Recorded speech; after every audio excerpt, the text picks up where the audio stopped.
news out of the Big Apple this week, and I'm really excited to get your take on it because just a few days ago, New York City Mayor Zohran Mamdani unveiled his budget for the fiscal year 2027. It sits at $127 billion. The biggest news, though, to come out of that press conference where he unveiled that massive budget was the ultimatum he issued Albany and essentially the state's governor, Kathy Hochul.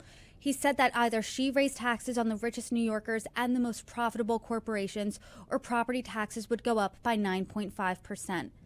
Start off the conversation. What are your thoughts here on both that budget and the ultimatum? Well, I would say that middle-class homeowners, in particular, I would say, especially homeowners of color, we've always bore the brunt or the unfair property tax system that exists in the city, period. So you can have a homeowner in Southeast Queens paying more taxes than some brownstone owner in Brooklyn whose property is worth $5 million. So I agree with the mayor that we need to tackle this in totality. I was part of the property tax reform task force under the de Blasio administration. I actually was one of, I think, 5 elected officials who also sued the city, and the mayor fought us on that during that period where he told us we could only represent ourselves in personal capacity. So we were trying to take some bold action on finally addressing what we see as the disparities in the tax system.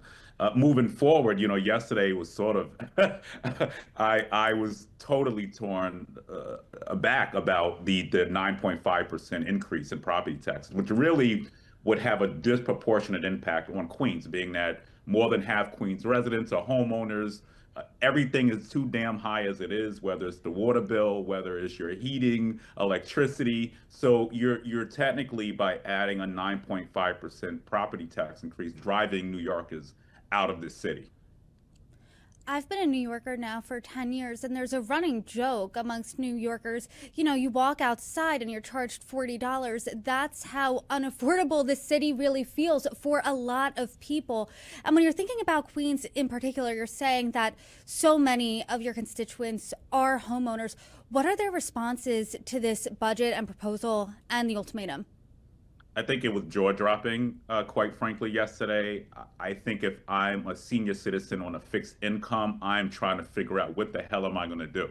I have to pay for my medicine. I'm just holding on. And the surprising part yesterday was that the mayor ran on this affordability platform, right? And home ownership has to be a part of that. And one of the ways that many residents in Queens County in particular build generational wealth is through their home, right? So they may have grass, but really our income is in our home. And we want to ensure that we're not losing, just as we've seen in numbers, 200,000 Black New Yorkers left New York City over the course of the last decade, partially because of this affordability crisis. And I don't even want to stick this just on homeowners, right? Because if you're renting a basement apartment and you're living a home, the owner's going to obviously increase your rent.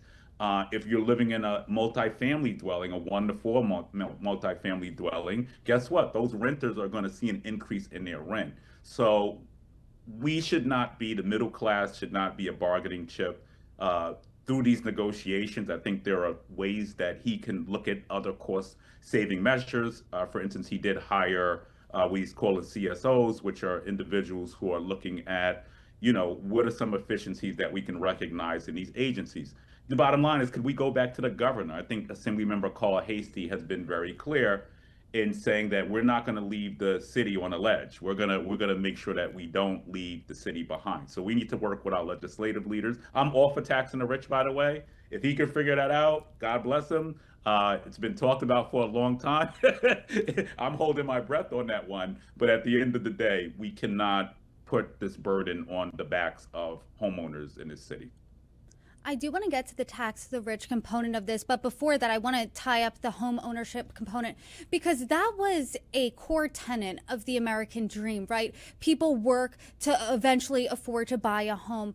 If I hear I want to buy a home, there's a threat dangling that property taxes would go up 9.5%. I mean, would this deter people from buying homes? And then in turn, would this deter people from even coming to New York City to renting homes? Because as you said, this burden could very well be passed off to renters.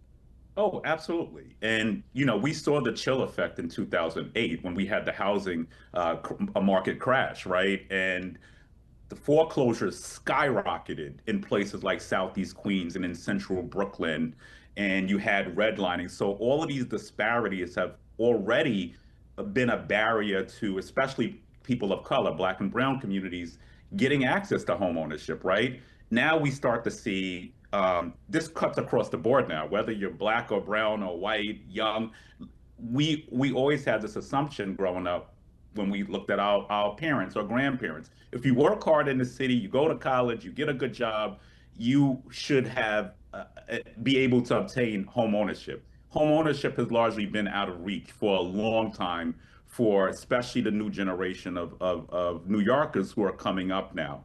So in order for us to maintain this generational wealth and to grow that, especially in Black and Brown communities, who've only recently, over the course of the last 5 decades, really been able to own a home, we need to make sure that we are strengthening opportunities for communities of color. We need to make sure that affordability is mixed in with not just rentals, but a pathway to affordable home ownership, something we're working on with the governor at the former Creedmoor site. 50 acres we're going to be developing. A lot of that will be affordable home ownership opportunities so that we can try to enable our young people and communities to have to reach and be able to obtain home ownership.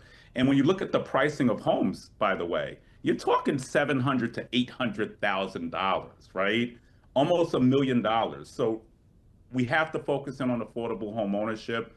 And yes, if this plan went through, this would one, be a deterrent for people to not be able to own homes, but then two, you're looking at really squeezing everyday New Yorkers' pockets, and you're going to put them into a situation where we'll have tax liens and foreclosures rising, especially in communities of color.